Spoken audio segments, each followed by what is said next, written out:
So welcome back, everybody. This is my third video, and I'm absolutely excited. I have less than 24 hours before heading off to Atlanta. I got my trail haircut today. Anyway, I'm packed. I'm ready to go. So this video is going to be a short Appalachian Trail 101 for those of you not familiar with the trail. So the first question is, what is the trail? The trail is a 2,194 and change length hiking trail that runs from Springer Mountain in Georgia up to Mount Katahdin in Maine, tracing the outline of the Appalachian Mountains. A lot of people ask me about the history of the Appalachian Trail. Actually, no one has asked me about the history of the Appalachian Trail, but I'm going to tell you anyway because I think it's fascinating. So it was the brainchild of Benton Mackay, this guy, and he was of the opinion that Americans were becoming caught up in the hustle and bustle of the big cities and thought that they needed some sort of respite from the urbanization that he saw going on.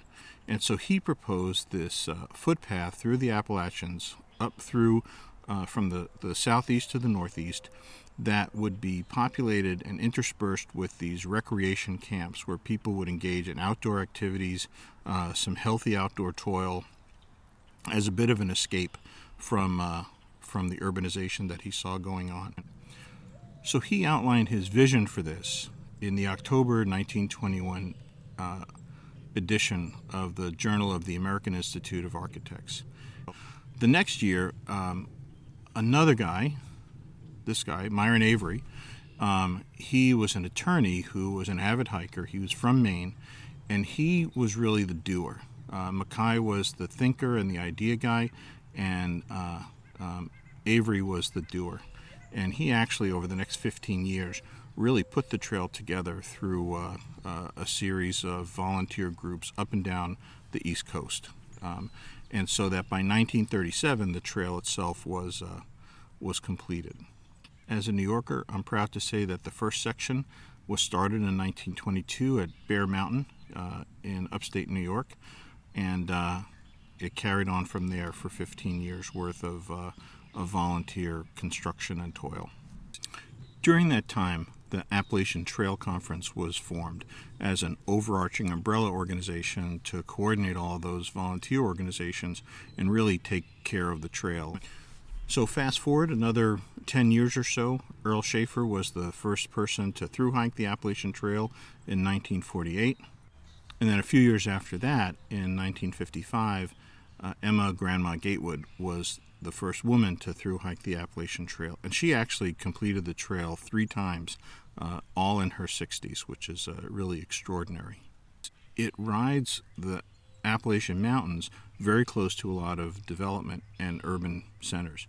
And in 1968, LBJ signed the National Trails Act, which really protected the Appalachian Trail and all of the subsequent long trails in the United States as essentially national parks, really protecting them from development and encroachment.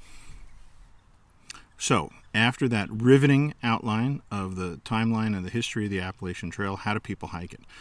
Most people hike the trail in sections, ranging from day hikes to long section hikes, and many do thru hikes, which is what I'm attempting to do. And a thru hike is a hike of the Appalachian Trail that goes from end to end and is completed in a calendar year. The majority start at Springer Mountain and head north to Mount Katahdin. A smaller number start a little bit later in the year, maybe in June or May, and start at the northern terminus, Mount Katahdin, and then head south. Many people increasingly are doing section hikes where they might start in the middle, say at Harper's Ferry, go south to Springer, and then head back up to Harper's Ferry and complete the northern half. So there's a lot of different ways to hike it. For my purposes, I'm going to be starting at Springer and then heading north.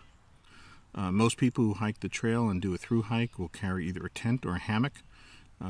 There are shelters. There's over 250 shelters along the 2,200 miles of the AT, and many people will stay in the shelters, and if the shelters are full, will tent around the shelters or hammock around the shelters.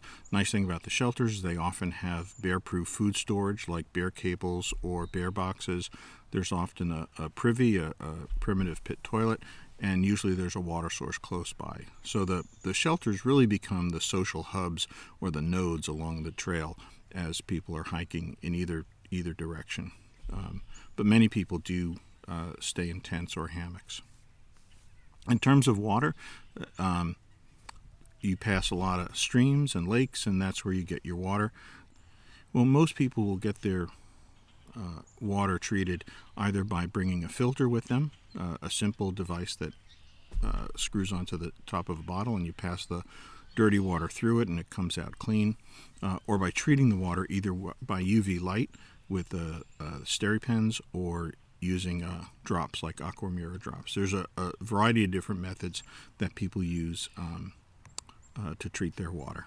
In terms of food, one of the things about being close to civilization is that the AT makes it very easy to get to towns every 3 or 4 days to buy your food in town. So people will resupply every few days in local towns. They'll get to a road and either catch a shuttle or hitchhike, or there's even Uber available in more developed areas, and they'll go to either a Dollar General, a grocery store, those sorts of places, and restock their foods. A decreasing number of people are sending food to themselves or having a family back home send boxes of food. Usually they're people that have specific dietary needs. I'm going to be doing a bit of both. My wife Kay is going to be sending boxes of food every so often as we coordinate my hike, and when that runs out, I'll head into town and pick up resupply there. So I'll have probably about 40% of the trail. I'll have food from home, and the remaining 50-60% I'll have food that I'll pick up at town. People are able to get cell service while they're on the trail, especially if you have Verizon. I'm told. I haven't through hiked before, so we'll see if that's the case. But many people also will bring a satellite device, mostly so that the people at home can track them, see where they are, and that's reassuring, especially for folks that are going out alone. As I read and prepare for the trail, I'm struck by the number of comments about all the different breweries that are popping up.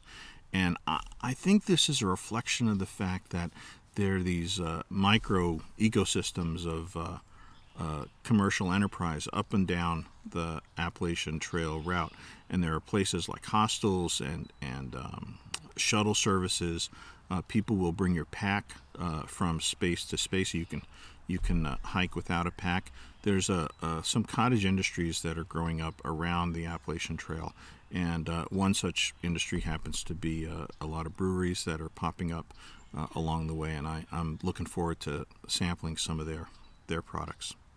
And then finally, people want to know where they can learn more about the AT, and I always tell them, well, you could subscribe to my YouTube channel, but there's lots of books out about the AT, and a huge amount of people are doing what I'm doing here, which is video blogging or vlogging as a way of keeping a record and keeping a journal of their trail.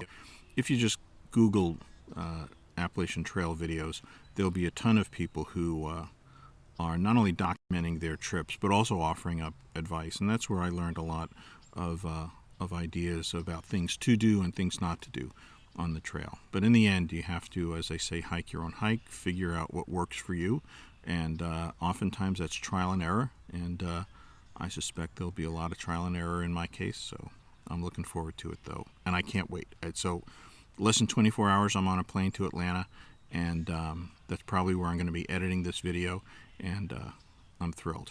So thanks a lot. See you later.